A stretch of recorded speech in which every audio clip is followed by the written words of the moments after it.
Chapter 5. The Forge.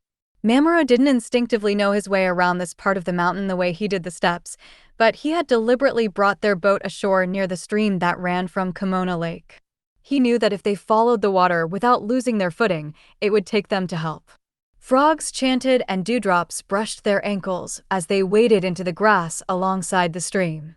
The fireflies bobbing along the bank didn't do much to light the way, but between the dewdrops and the running water, Mamoru was able to keep them on course without the use of his eyes. How much further? Kwang asked, and Mamoru could hear the fatigue in his voice. We're almost there. Look. He pointed down the mountain, where a red-orange glow had appeared over a rocky ridge. What's that? Forge fire, Mamoru said, allowing himself a smile of relief. We've reached the Numu village. The what? The Numu village. You know, where the swordsmiths live. That's where you're taking me, Kwang said, eyes wide and fearful in the firelight. They're knowledgeable healers, Mamoru said, the best we're going to find at this time of night. They'll know what to do about your arm. On a map of Kaigen, the people of Mount Takayubi were lumped into a single Takayubi village. In reality, there were 4 distinct villages on the mountain, each populated by a different type of people. The lowest of these settlements was the fishing village at the foot of the mountain, where Mamoru's aunt Setsuko had been born.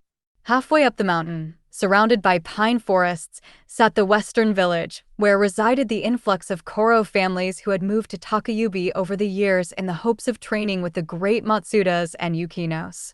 Mamoru's own village sat high on the mountain, just beneath the cloud line. The old village was the reason the rest existed, home to the Matsudas and Yukinos who had ruled this mountain for over 1,000 years.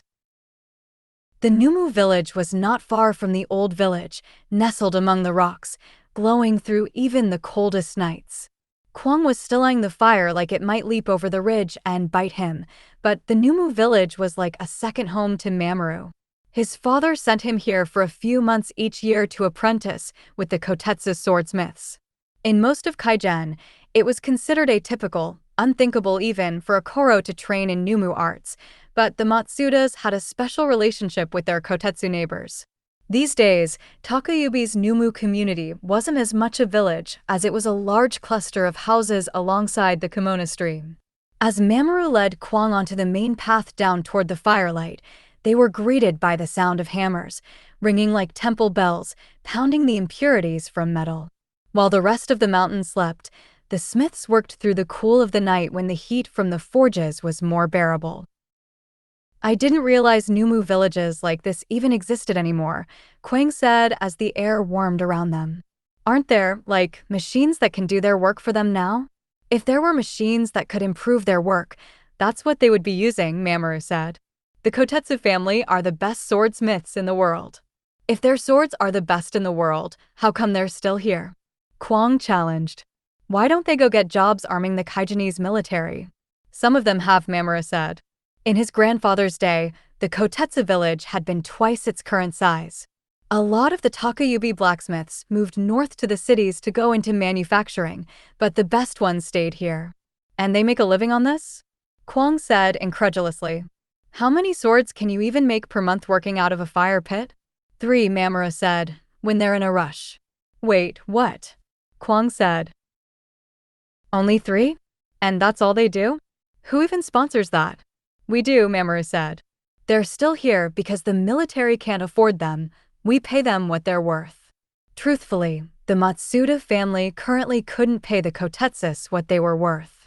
Mamoru's last 2-month apprenticeship with the blacksmiths hadn't been training as much as it had been paying off the Matsuda family's last sword order in labor. Any one of those swords is easily worth a whole house. The Yukino family had actually sold one of their old castles to cover the cost of the last few swords they had commissioned. By this time, Mamoru and Kwang had reached the broad, foot-beaten path that ran the length of the village. While the rest of the mountain slept in the cool moonlight, the Numu settlement was alive with the yellow-orange glow of torches. There was firelight here that never went out. No matter the hour of night, there was always someone at work. Kwang hesitated, and Mamoru had to coax him on down the main path. His reaction wasn't unusual. Most Corona harbored a healthy fear of the Numu's fiery domain, but Mamoru had walked here enough that he no longer feared the heat. He did, however, feel a wave of prickling guilt overtake him like flames over kindling. For all his months of training here, he hadn't been able to translate the arts of steel into ice. The sound of hammers sharpened and each ring smarted, reminding Mamoru of his own efforts to create a blade, all his impurities. They weren't far down the path when Mamoru caught sight of a figure moving in the firelight, the head swordsmith's son, carrying a towering bundle of firewood. "Atsushi!" Mamoru called out to his friend. The 10-year-old Numu paused, looked up, and a grin lit up his face. Matsuda Dano, he caught himself, remembering his manners. When the two were children, they had gotten away with calling each other by their given names, but now that they were both young men, Atsushi had to remember to address the son of his patron house with the appropriate respect. He fumbled with his load for a moment before depositing the firewood on the ground and bowing low. "Welcome, I'm so sorry. We weren't expecting you." He glanced up at Mamoru. What are you doing here?" "I'm so sorry to trouble you and your family," Mamoru said. "We have a situation, you're hurt," Atsushi exclaimed, noticing the blood on Mamoru's knuckles. "I'm fine," Mamoru said hastily, "but my classmate needs medical attention." "I'm sorry to ask you, I'll get my father right away." Atsushi raced off to the house before Mamoru could thank him, his firewood forgotten in the dirt. "So, who was that?" Kwang asked. "Kotetsu Atsushi is the head swordsmith's son," Mamoru said, stooping to gather the wood Atsushi had dropped. "I've been apprenticing alongside him since we were young." Wait, you what?" Before Mamoru could explain, a woman stuck her head out of the house and called, "Mamoru Dano, you silly boy, put that down." "It's no trouble, Kotetsu-san," Mamoru said. Don't be ridiculous." The blacksmith's wife exclaimed.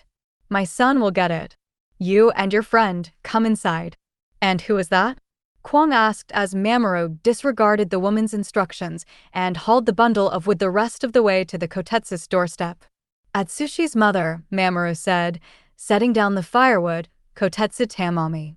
"Is she a swordsmith too?" No, Mamoru laughed.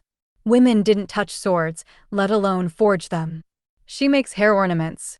When Mamoru and Kwang entered the house, Tamami was at the stove cooking, while her elderly mother-in-law, Chizu, dozed in a chair nearby.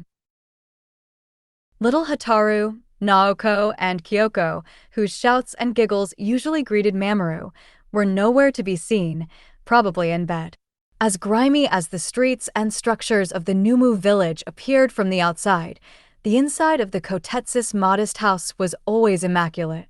Mamoru had just finished properly introducing Kwang to Kotetsu Tamami and thanking her once again when Swordsmith himself stepped in through the back door, wiping his soot-stained hands on a rag. Kotetsu Katashi was a mountain of a man. His arms writhed with hard cables of muscle and his shoulders had a way of filling up a doorway. He made an intimidating picture when he swung his hammer, his eyes furious with focus. But away from the forge, he had a warm voice and gentle smile that could put the most anxious of people at ease. It was that smile that greeted Mamoru now, wide and bright beneath the black smudges. "Kotetsu-kama, good evening," Mamoru greeted his teacher. "I'm so sorry. I didn't mean to interrupt your work." It's fine, little Matsuda." Kotetsu waved him off. "Atsushi-kun can mind the fires for a babadi. Let me wash up, and I'll have a look at your friend. In the meantime, you two can have a seat in the kitchen. My wife will have tea and food ready for you in a moment." "Kotetsu-kama, please, that isn't necessary," Mamoru protested. "We don't want to impose nonsense, Mamoru Dano." "You're not imposing. This is your house, as it is ours. We don't need to eat your food, and what will I tell Matsuda Takeru Dano? That I sent his injured son away with an empty stomach?" "You'll stay for dinner," Kotetsu said with a note of finality that shut Mamoru up. "Thank you, Kotetsu-kama," he said with another bow. Kwang bowed too, murmuring his own quiet, "Thank you." When the swordsmith had gone, Kwang turned to Mamoru with a look of surprise. "You call him Kama?" he said in a low voice. Mamoru could understand his confusion. The honorific was usually used by a servant or apprentice to address his master. It wasn't a title the average Kaigenese Koro would use to address a Numu. I thought you were from a high warrior house. I am, Mamoru said. That's why I owe him my respect. I don't, what does that mean? Kwang whispered as he followed Mamoru into the Kotetsu's kitchen. My family has a special relationship with the Kotetsus. You wouldn't understand, of course. The boy does not understand. An impatient voice creaked and Mamoru jumped, realizing that it had come from Kotetsu's mother. He hadn't known that the wrinkled old woman was awake. How could he understand? He is an outsider. The bent woman leaned forward, her clouded eyes narrowing. I may not be able to see anymore, but I know every speck of Nayama on this mountain. And you, boy, weren't born here. You blew in from someplace far away, didn't you? Kwang only seemed to be able to stare open-mouthed at the old Numu. Something wrong with you, boy? Kotetsu's mother snapped. I thought it was your arm that broke, not your tongue. Sorry, Numuba, Kwang stuttered. Numuba? Grandma Kotetsu cackled at the Yamanink honorific. He speaks like he's from far away too. Matsuda-kun. The woman's sightless eyes didn't move, but she tilted her head fondly in Mamoru's direction. You can't expect a city boy like him to understand our ways, no matter how you try to explain. We're just an oddity to him. A myth. A silly fantasy from far in the past. I never said, please sit, Kwang-san, Tamami said kindly. Mamoru-dano, you too. Have some tea. She poured them each a piping hot cup of tea before hurrying to set food on the table. Mamoru pulled some water from the air and tried not to grimace as he used it to clean his hands. His knuckles were still oozing blood, despite the makeshift scabs he had formed over them. The water stung. He could feel Kwang's eyes on him as he cast the water back into the air around him and did his best to keep his eyes down. Our Koro is troubled, Grandma Kotetsu muttered, it almost seemed, to herself.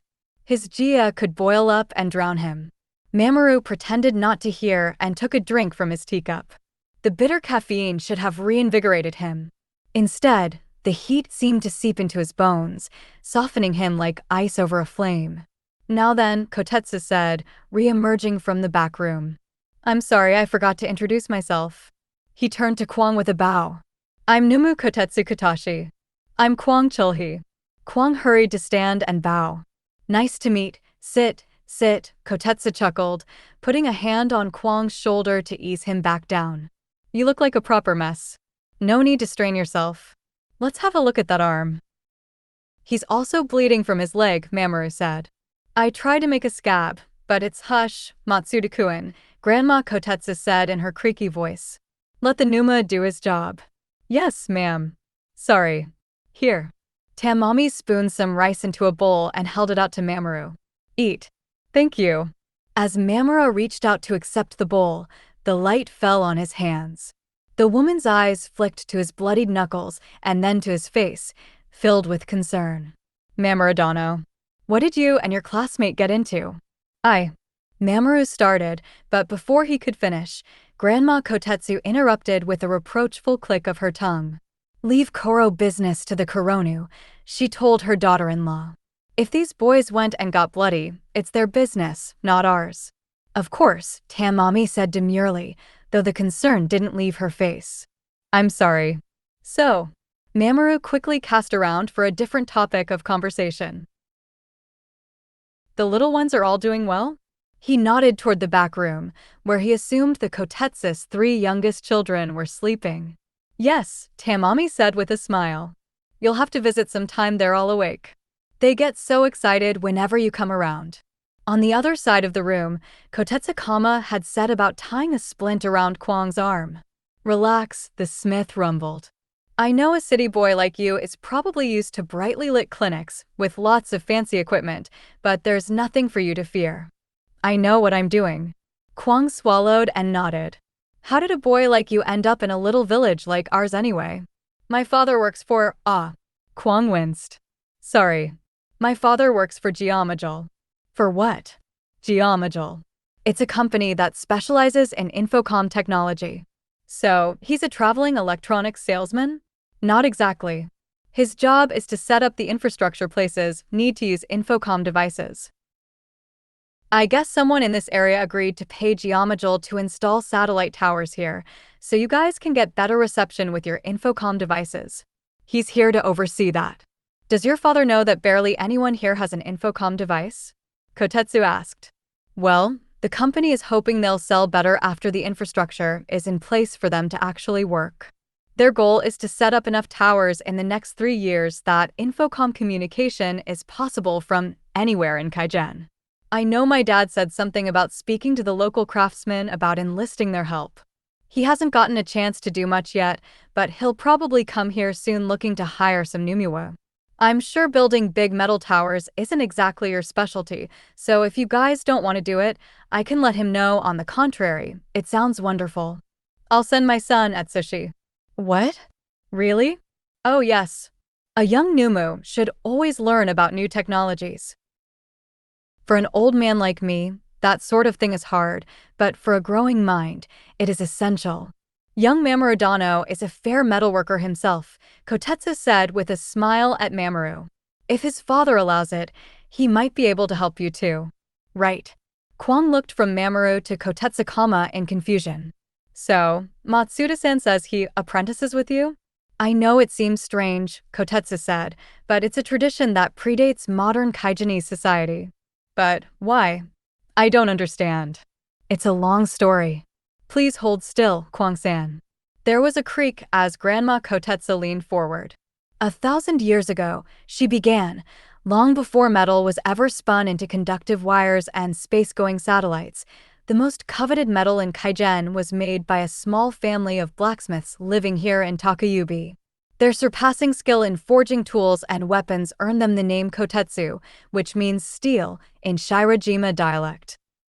Though the laws of Kofonu and Kamiya had not yet come to Kaigen, this blacksmith family formed a close relationship of patronage with the noble house of Matsuda, a deep bond of blood and steel, which ensured that the Kotetsu smiths would always be protected and the Matsudas would always have their superior swords. At this time, the Matsudas were masters of making blades and spears from ice. While these early ice weapons were rough, the fighting style served them well. Using their ice to fight long-range battles and their Kotetsu forged steel to fight at close range, they dominated this peninsula and much of western Shirajima. Kwang was looking at Grandma Kotetsu in confusion, but he seemed too intrigued to interrupt. For Mamoru's part, it was strange to hear a story he had heard so many times in dialect translated to Kaijengwa. It was at the height of the Matsuda family's reign that the first Falea missionaries came to these shores en masse. Some came from the mainland, some came from Dissa, some came from as far away as the Empire of Yama. These missionary singers brought with them new technologies and new ways of looking at the world. Many people of Shirajima embraced the new religion, eagerly integrating it into their lives, including the Matsuda's nearest neighbor, the Yukino house.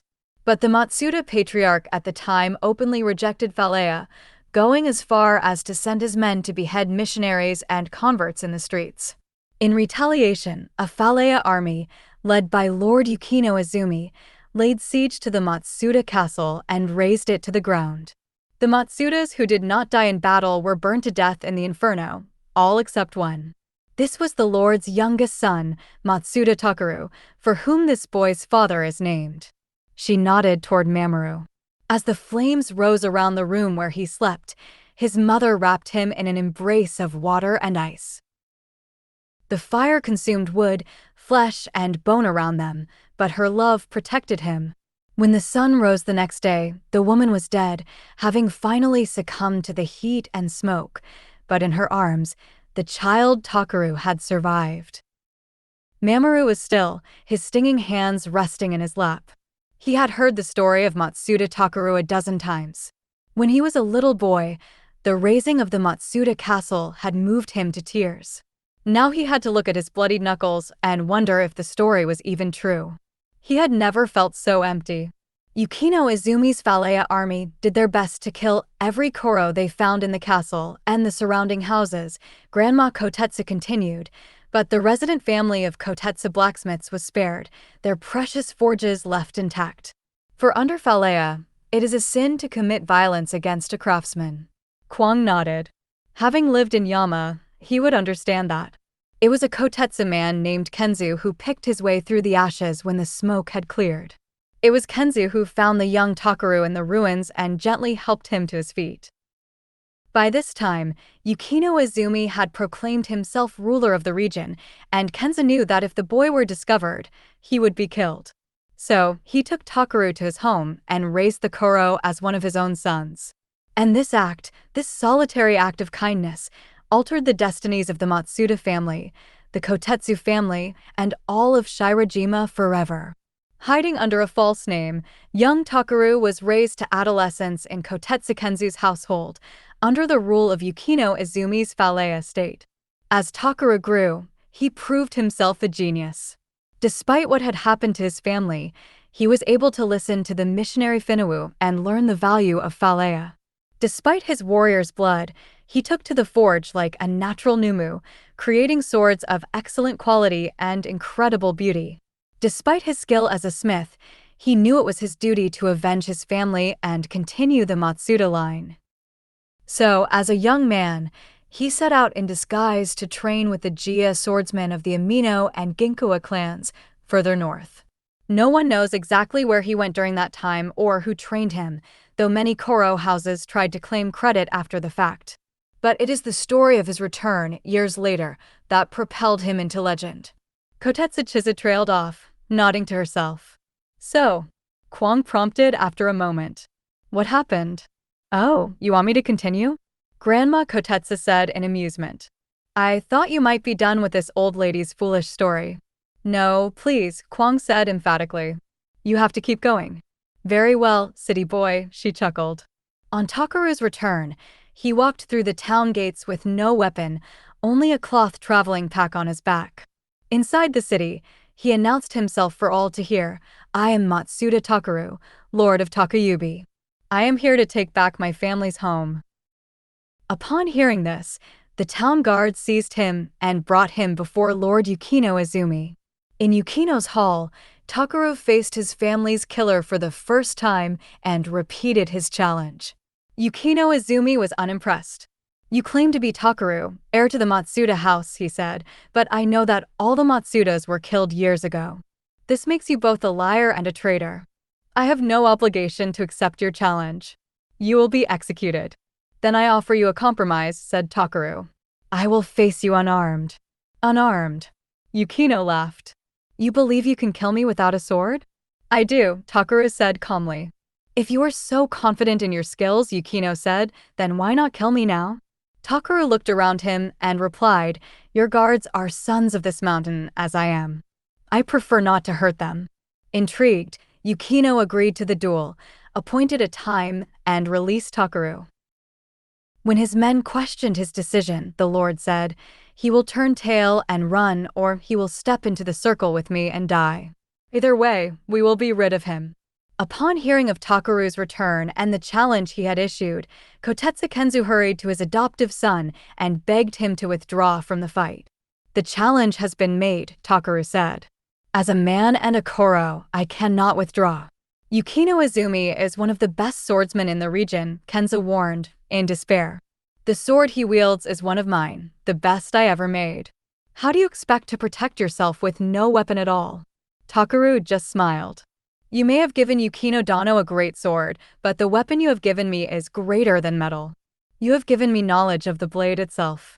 With that, the young Matsuda embraced his mentor and adoptive father and promised to return to him after the fight. Yukino Izumi appeared the next day with the sword Kotetsu Kenzu had forged for him, the best weapon of its time, folded 1,000 times, sharpened to cut through 5 men at a stroke. Yukino met Matsuda at the center of the main square, in view of all of Takayubi. Kwang leaned forward, his eyes wide. Yukino unsheathed the great sword, and the fight was over. What? Kwang said. In a single stroke, Matsuda Takaru's Jia sliced through the Kotetsu forged blade and Yukino's body. The usurper was dead before he hit the ground, the first victim of the Whispering Blade. What? But how? Kwang looked from Mamoru to the Numu family. Ice can't cut through metal. It's scientifically impossible. Even at sub-zero temperatures, under a lot of pressure, ice still can't get as dense as steel. The military has tested this in labs. Ice can't cut through metal. It can't. Yet it does, Grandma Kotetsu said calmly, and has, time and time again since Matsuda Takeru pioneered the technique.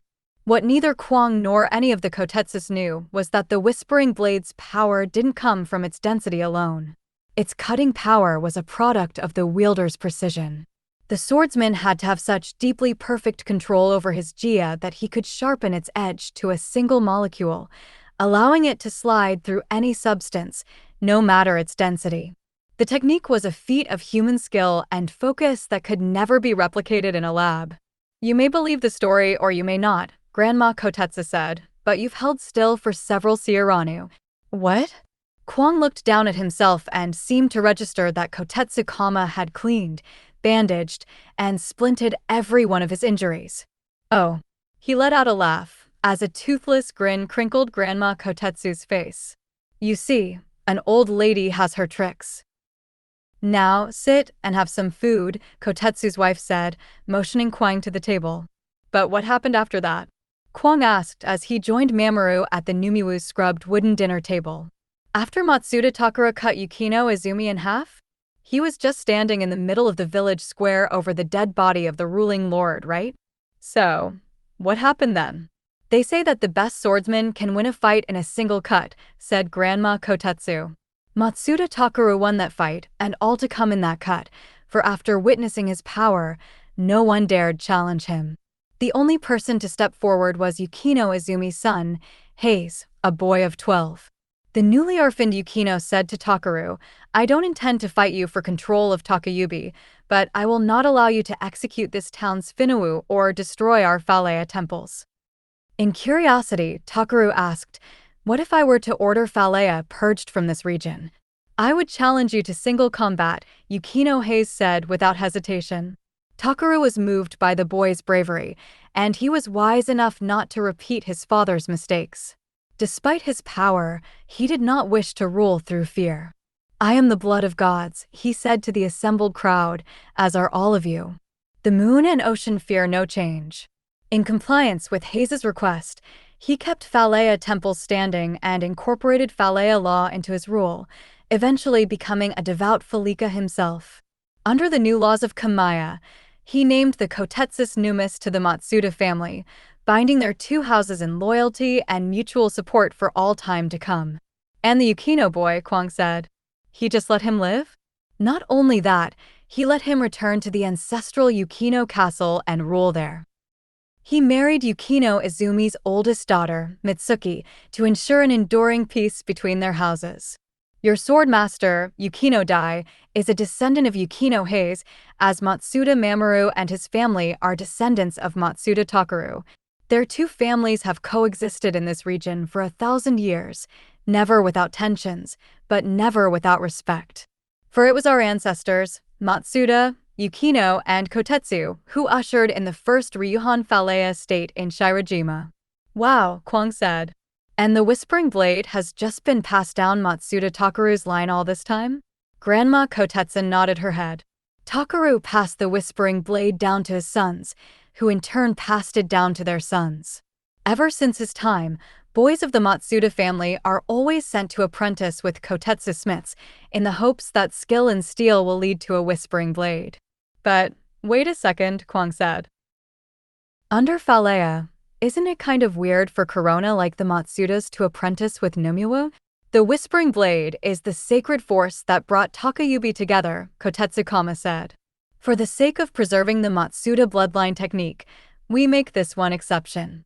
Without the combination of Numu and Koro arts, the technique can't be carried on. Matsuda Takeru was the sort of genius who comes around once in a millennium. Those who are able to replicate his technique are often one in a generation. Kwang turned to Mamoru. Wait. So, there are some Matsudas who can use the Whispering Blade and some who can't. Most never master it, Kotetsu-kama said, sparing Mamoru from answering, though it is the fate of all Matsudas to spend their lives trying. There have been weak generations in the past, during which people feared that the technique might disappear from the world. We are fortunate that this generation, we will have at least one Whispering Blade. He gave his student a smile that Mamoru couldn't return. We are certain of it. Most days, Mamoru was certain of it too. Not right now. Now, he felt like a brittle shell, capable of nothing, containing nothing. The moon and the ocean fear no change. So, Matsuda Takaru ended up adopting the ideals of his parents' killer? Mamoru said quietly. The three adult Numua looked at him in surprise. Well, yes, Kotetsukama said. You know the story. He was so strong, Mamoru murmured. He had the blood of gods in his veins, and he just gave way to foreign ideas? He had the intelligence to see that Phaleia was the way forward, Kotetsukama said, his deep voice that was usually so calming somehow grating at Mamoru nerves. While it was Phaleia that killed his family, it was Phaleia that spared the Kotetsus he depended on, and it is the Ryohan Phaleia he pioneered that has made this region so strong ever since. But how did he know? Mamoru frowned at his knuckles. How could he be so sure? How could anyone be so sure of a decision that determined the fate of thousands? How? Are you all right, Mamoru-dano? The Numa asked gently. Mamoru was not all right. He was churning again, his jia agitated by the heat. How could he just abandon everything he knew, his family's legacy, for a new religion? Takaru grew up learned in the tenets of both religions. He studied both with the same diligence that he studied the blade. And as a leader, he had a decision to make. Kotetsu paused. Are you sure you're all right? Your jia feels unwell, Kotetsukama. Mamoru looked up sharply. Tell me about Yamenka obsidian. What? Kotetsu said, taken aback. The really hard types of Yamenka glass, Mamoru said. Are there Kaigenese craftsmen who know how to make it? Of course, Kotetsu said. Nowadays, there's so much commerce and cultural exchange between Kaigen and Yama. There are many Kaigenese who work in Jonjo glass. But not Zillison glass. Of course not. Kotetsu laughed. The production of that material is a bloodline technique, like our steel folding and your whispering blade. Its secrets do not leave the Zillison family. Oh, Mamoru hadn't realized that. So, the Kaigenese military has never produced anything made of Zillison glass? No, Kotetsu said, although my cousin tells me that the Empire has been importing a lot of Yamenka bullets, so maybe. What about bigger things? Mamoru asked. Has Kaigen ever had Zillison glass machines? Like tanks or planes? Not that I know of, Kotetsu said. The Zillison make machines to be operated by Tajakalu, not Jajakalu. Importing that kind of equipment would be nonsense. And Kaigen certainly doesn't have any craftsmen capable of creating Zillison glass. I believe a Kaigenese smith would have to marry a Zillison Sankuli to be privy to those secrets. Even then, it might be too carefully guarded. It may be that only those with Zillison blood are allowed to learn so, the child of a mixed marriage, maybe. Tamami gave a disapproving TSK. What good Theonite would want to sully their bloodline like that? I don't know, Kotetsu said with a shrug. If we ever get to see a Zillison glass katana, the impurity might be worth it. Do you think that would be possible? Kwang asked, and Mamoru couldn't tell if he was genuinely excited or just eager to steer the conversation away from planes. I know that Zillison glass swords have been made in the past, Kotetsu said. Really? They're extremely rare, Kotetsu said. There are no more than 100 in the world. After Kwang had asked a few dozen more questions about sword forging and Kotetsu's wife was satisfied that both boys had eaten as much as they could, the blacksmith walked Mamoru and Kwang to the edge of the Numu village and sent them on their way. Mechanically, Mamoru bowed to his teacher and wished him a good night. As he and Kwang set off up the mountain, he expected the northern boy to give him some form of "I told you so." He was prepared for it, but Kwang didn't gloat. He just followed wordlessly at Mamoru's elbow up the path to the western village. When he did speak, all he said was, "Are you going to be okay?" Mamoru's voice was neither hard nor stormy. It was empty. Yes. They walked on in silence for a while. Kwang no longer needed Mamoru to lead him. The first light had crept into the sky, illuminating the way before them. How is your arm, Kwang-san? Chulhi. What? Call me Chulhi, Kwang said. We fell down the side of a mountain together. We can be on a first-name basis, can't we? Mamoru didn't turn to look at the other boy. If you like. Thanks for introducing me to your Numu friends, by the way. They were nice. I'm glad you liked them, Mamoru said, although I'm sorry you had to sit through a whole history lesson. It's all right, Kwang said. I like listening. And your history's pretty interesting. If it's really history at all, Mamoru thought. If Hibiki-sensei could be mistaken about Takayubi's past, so could Grandma Kotetsu. So could anyone. So, Kwang must have sensed the heaviness of Mamoru's Nyama because he changed the subject. It's pretty cool what Numu Kotetsu said about Zillison glass weapons, right? I had no idea the Zillison made swords. Neither did I, Mamoru said.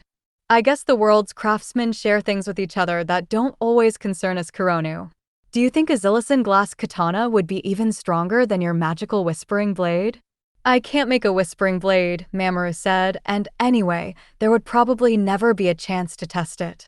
Kotetsu-kama said there are fewer than 100 Zillison swords in the whole world. Not far up the path, the two boys parted ways. Good night, Chulhikuen, Mamoru said to see how the familiar address would feel on his tongue.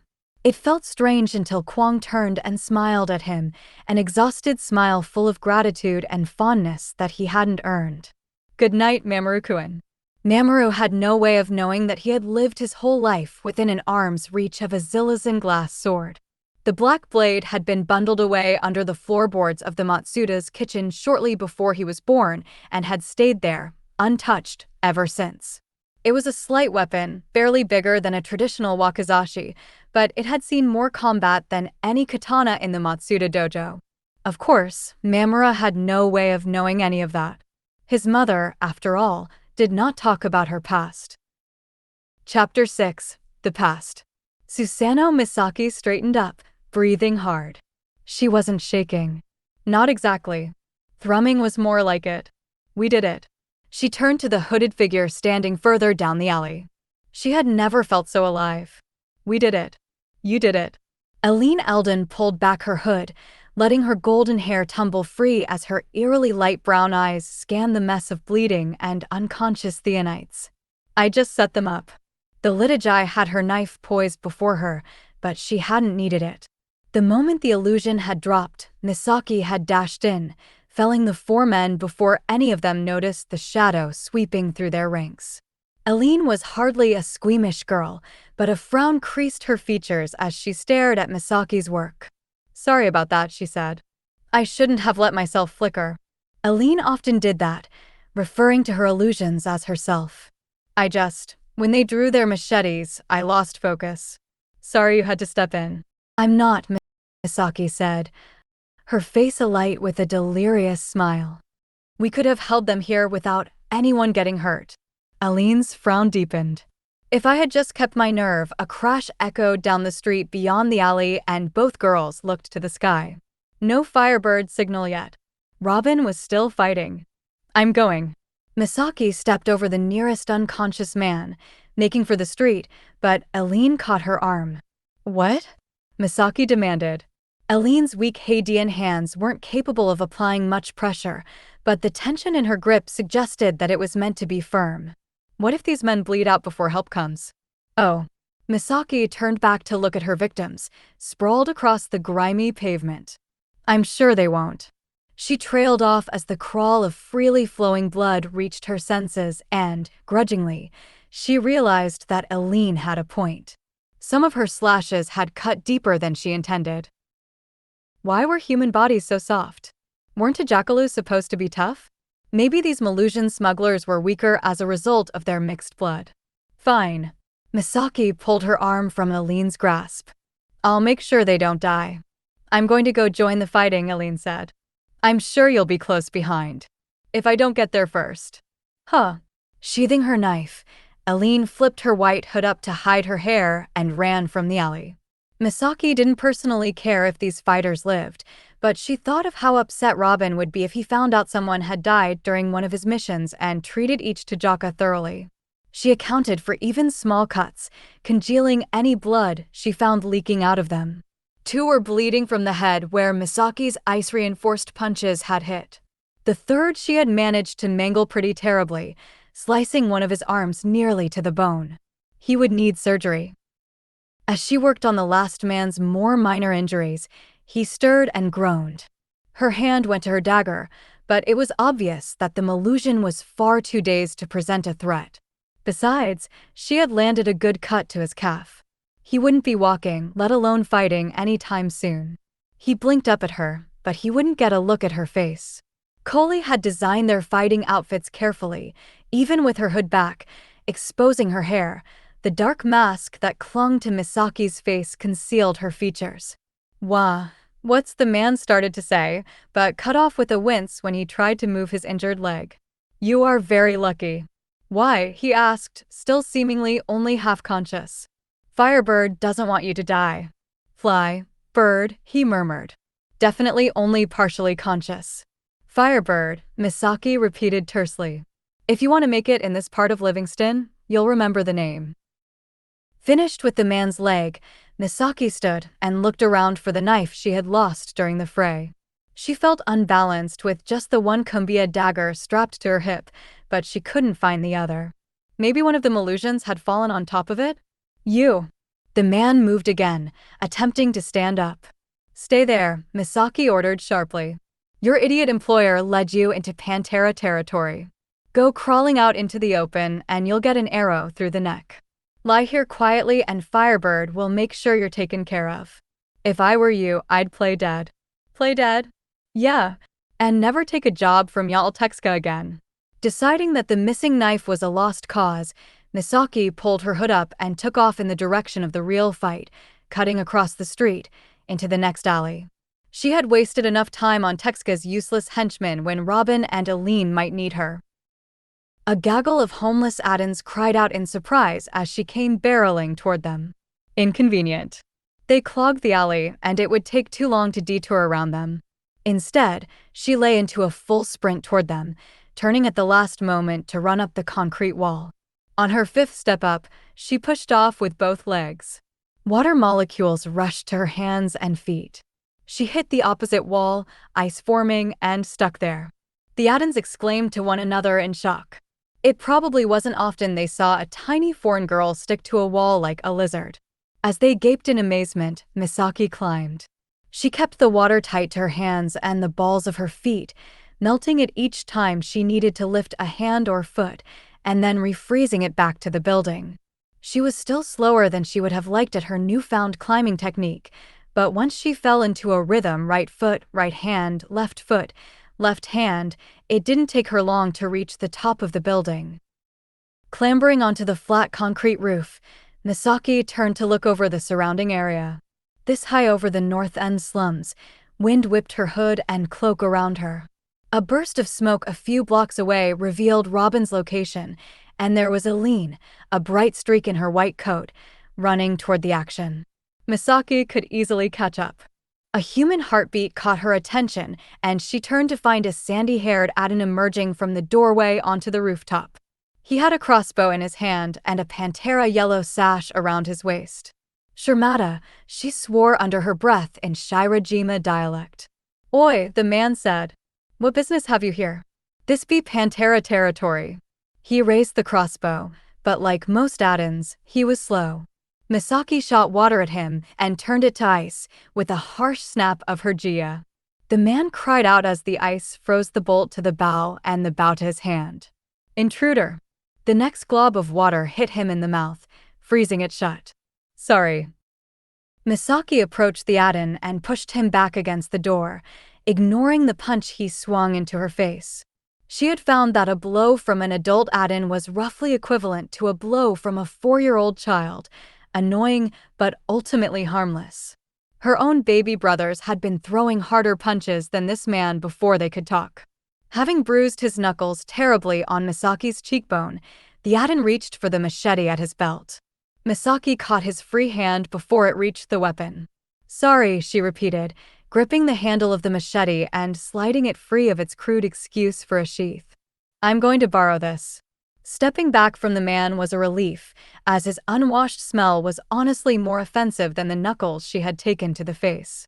She gave the machete an experimental twirl and grimaced. The balance was terrible, but the extra reach would be a welcome change from the daggers. "We're not here to infringe on your territory," she told the Addon, hoping the seemingly simple man would understand her through her Kaigenese accent.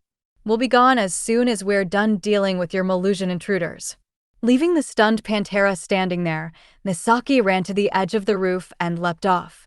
She wasn't the best jumper, but she had found that she could double her normal distance by gathering ice beneath her feet and launching off it with a repelling push of Gia.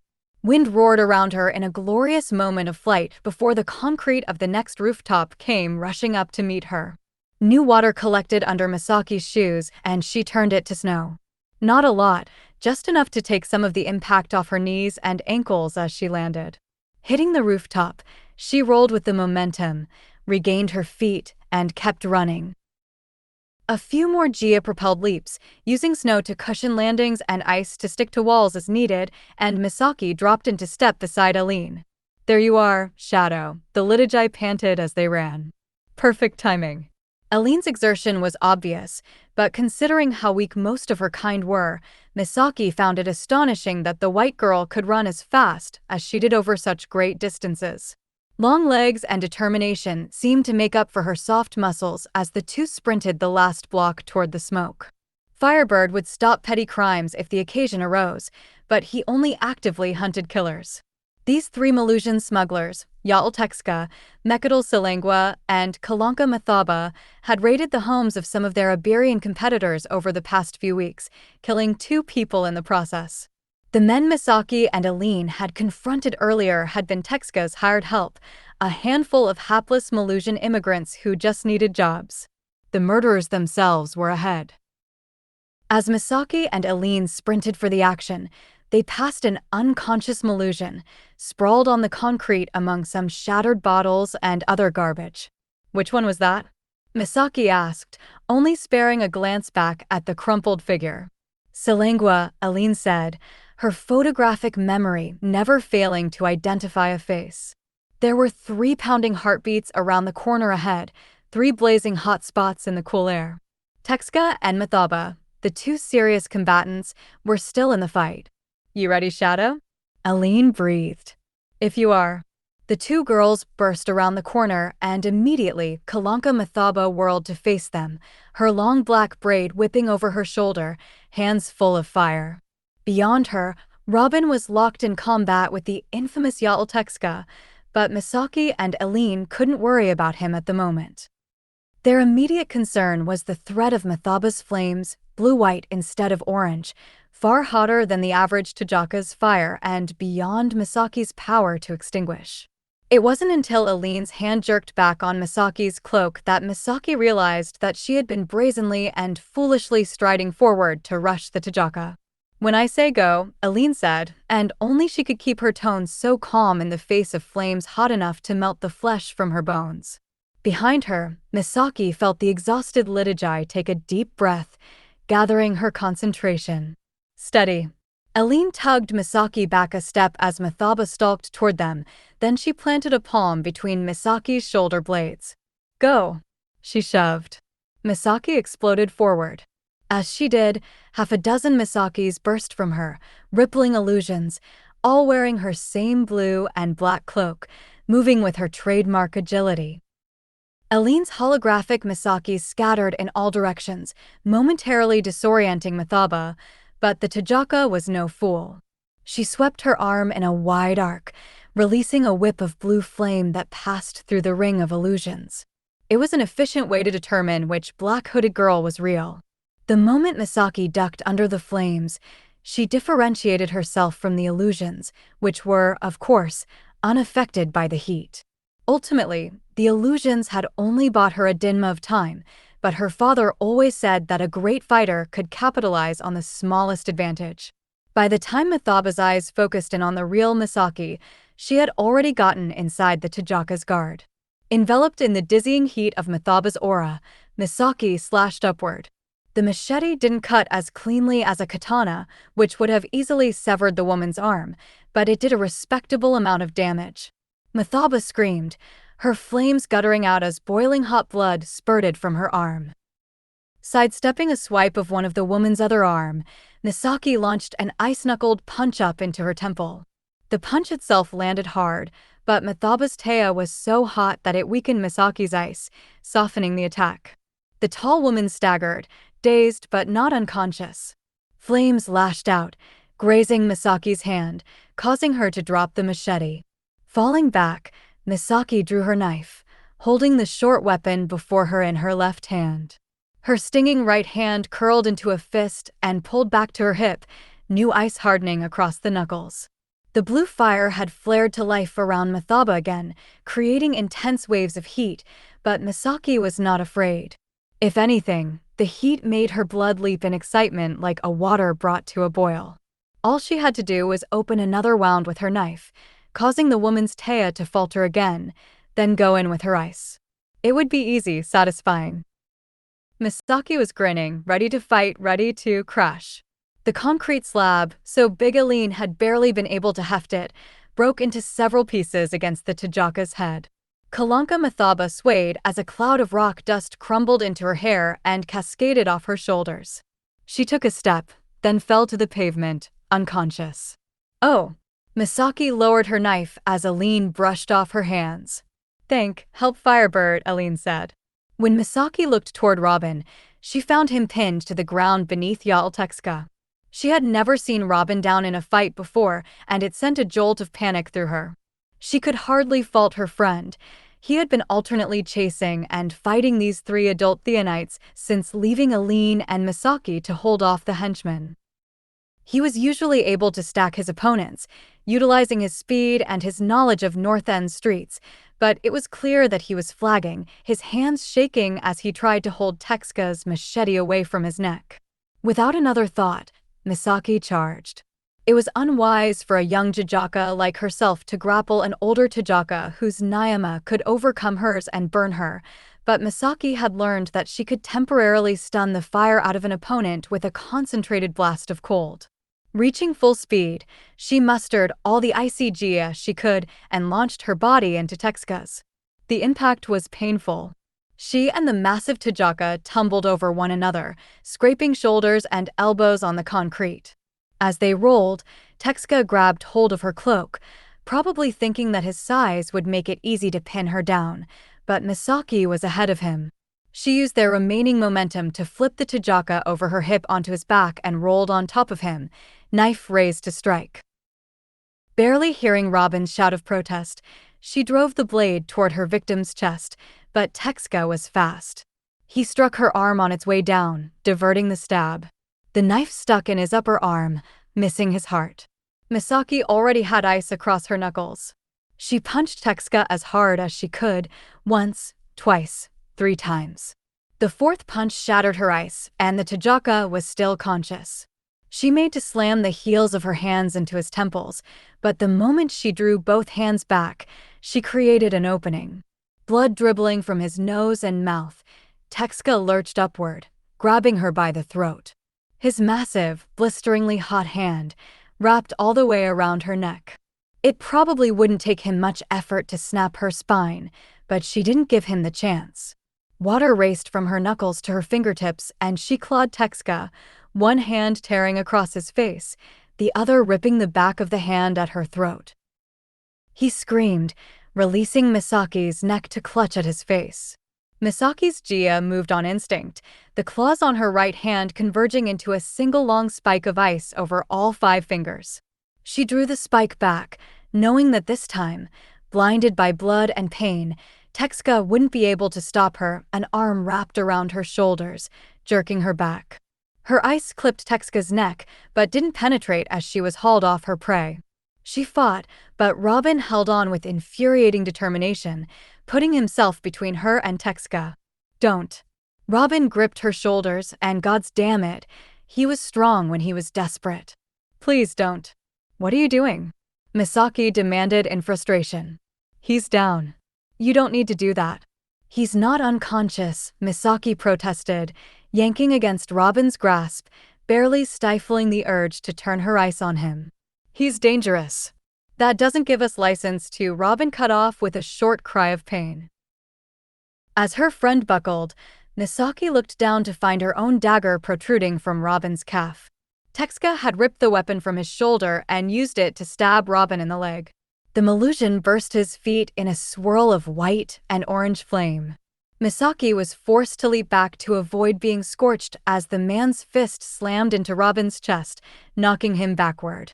Robin coughed as he fell into his fighting stance, clearly winded, but Tetsuka didn't stay to fight. As his flames broke, he turned and ran. He was going to get away. Drawing her hand back, Misaki pulled moisture into an ice spear and shoved her palm forward, firing the projectile at Tetsuka's back. "No!" Robin bellowed. Flames burst from his hands, blazing so hot that they melted Misaki's thin spear koinu from its target. Tetsuka whipped around a corner and disappeared. Misaki sprinted after him, but by the time she rounded the corner herself, he was gone. There was no sign of which road or alley he had taken. She would have climbed for a higher vantage and tried to run him down, but she knew from watching the man run that she would never catch him. Robin might be able to if he weren't stabbed through the leg like an idiot. She rounded on him. "What the hell was that?" "We don't kill," he said, teeth gritted as he staggered to the nearest wall and leaned against it for support. "He would have killed us," Misaki protested. "He was about to finish you and I thank you for that," Robin said, and then firmly repeated, "We don't kill." Misaki wanted to respond, but the aftermath of a fight wasn't the place to have a protracted argument. This was the time to get everything wrapped up as fast as possible and clear out. While Aline handcuffed Silangua and Mathaba, Misaki pulled out a capsule Koli Kuruma had devised for her and shattered it on the ground. As it broke open, chemical mist poured out, colored bright green so that Misaki could easily keep track of it as it spread throughout the alley, coating the scene. Where needed, she pushed the clouds along with her Jia, ensuring that the entire alley was coated. When that was done, she took a second capsule and hurried to repeat the process over the area where Silangua had fallen. The chemical solution served two purposes, distorting any fingerprints she, Robin, or Aline might have left and rendering blood unfit for DNA testing. It was one of the ways they prevented law enforcement or anyone else with lab equipment from uncovering their identities. As Misaki finished spreading the green clouds out to blanket the last little flecks of fresh blood on the pavement, a column of fire burst from the alley where she had left Robin. She didn't mean to get distracted. It wasn't as if she hadn't seen Robin's firebird flare before, but her hands fell to her sides, and she found herself staring as if she could drink the heat with her eyes. The flames climbed high against the clouds before spreading out into the pair of wings that had given Firebird his name. By now, everyone in this part of Livingston knew what the signal meant. Criminals were ready for the police to pick up. Of course, Firebird never just left a scene and trusted the police to arrest the catch without incident. There were all sorts of things that could go wrong. A strong enough criminal could regain consciousness and injure officers. Jumpy officers could harm an incapacitated prisoner, or a third party could intervene and endanger everyone. "Hide and watch things here, okay?" Robin told Misaki when she returned to the alley. "I'm going to go take care of the other four." "You should let me fix your leg," Misaki said. Her dagger was still protruding grotesquely from Robin's calf and his light brown skin had gone pale with pain. "Not now," Robin said. "You've already misted the scene. I don't want to pull the blade out and bleed more." "I can keep your blood off the ground," Misaki assured him, "and I have backup capsules. We'll worry about it back in the dorm." With that, he turned and limped back in the direction of the four men Misaki had disabled, Aline serving as his crutch and using her illusions to conceal them from curious eyes. Misaki found herself a hidden vantage on the roof above and settled down to watch over Mathaba and Silangua. She didn't honestly care if the police mistreated the two criminals or if the Pantera crept out of hiding to kill them, but Robin cared. Aline cared. And this was their city, not hers. Before long, the Livingston police showed up in their Jonjo glass patrol cars to collect Mathaba and Silangua. They were just closing the doors on the criminals when firelight caught their attention. Robin had sent up a second signal over the site of Misaki and Aline's first fight, not the Firebird wings that alerted the authorities to criminals ready for arrest, but the three-pronged Tajaka flare, a universal request for medical attention. As the officer's eyes turned toward the signal, Misaki quickly withdrew from the roof's edge to avoid being spotted. Her caution was probably unnecessary. No one ever seemed to notice a creeping shadow under the brilliance of Robin's flames. That was the idea. Do you think that's Firebirds too? A young officer asked, clearly awed. Maybe, his superior said in a less impressed tone. It doesn't matter. It's just a medical aid flare, not the wings. He doesn't have Texka. But do you think we should check it out? Or send an ambulance? Someone might need help. Maybe they do. Not our problem. But these Kalanas are killing each other all the time, a third officer spat. If we sent an ambulance every time, the city would be bankrupt. Now, get in the freezing car, Corridon. Unless you want us to leave you here in Pantera territory overnight. That seemed to shut the young man up. There was a scramble of feet and the thud of a closing door. Misaki straightened up to watch the police cars speed away from the scene, wheels skidding on the poorly paved road. Even in their glass-armored cars, it seemed that the Theonite officers couldn't wait to return to the blacker part of town. Her job done, Misaki headed toward the meeting place she, Robin, and Aline had established. When she reached the alley they had agreed on, Robin was nowhere to be seen, but she quickly found the glimmering form of Aline Eldon. The gangly girl was perched atop a short fence at the edge of a playground that looked to Misaki like the single worst place for a child to play. The metal equipment was sharp and mangled where Tajakalu had twisted pieces off and borne them away to be melted into weapons. The sand bristled with arrows from some gang-related shootout. Aline shimmered, shifting in and out of view as Misaki approached. The Litigii often did that, playing with the light across her own body, turning herself into a sort of mirage. In elementary school, Misaki had been told that Hadean's light-colored hair and eyes were signs that they were a more primitive variety of human, closely related to dogs and monkeys who shared their coloring. She was realizing that she had been told a lot of ridiculous things. The undeniable truth was that Aline was beautiful, in a harsh, painful sort of way. People here always accused Shirajima Kaigenese of being stiff, but this Hadean-born girl had a different kind of stiffness about her. She had come to carry that at a young age, as a refugee as Robin had. She didn't talk much about what she had seen in her homeland before that, only to say that it made the streets of Livingston look like a paradise. Whatever it was, it had hardened her. Even though Aline's gold hair and pale eyes were a bit frightening, perhaps because they were a bit frightening, Misaki found them beautiful. She had decided that if Aline was related to any animal, it was something dignified and dangerous, like a leopard or a falcon. What do you want, Shadow? Aline had an interesting, highly articulated accent that apparently came from her homeland back in Hades. She could speak Lindish like a Carithian, but she had deliberately held on to her tribe's accent all these years. Pale brown eyes turned to look at Misaki. I suppose you're expecting me to thank you? Fair enough. Despite her calm voice, Misaki could sense that her friend was miserable. Thank you for saving me. I just thought. Maybe you shouldn't be sitting out here in the open. Misaki glanced around nervously. This is gang territory, isn't it? There could be archers. Archers don't fire at deserted playgrounds, Aline said dismissively. We can see each other, but as far as any people in the surrounding buildings are concerned, no one is here. Oh. Misaki forgot that Aline could not only weave light into images from her photographic memory, but also render people invisible from certain angles. Please don't worry about earlier, Misaki said. I don't think you have anything to be ashamed of. Your illusion was incredible. It held them off until I was able to reach you. And even after it lost its clarity, they were so disoriented that my part was easy. Aline scowled, twirling a ribbon of light between her fingers before letting it vanish. That's what I always dreamed of as a girl, holding on long enough to get saved by a real Theonite. Whitewing, is everything all right?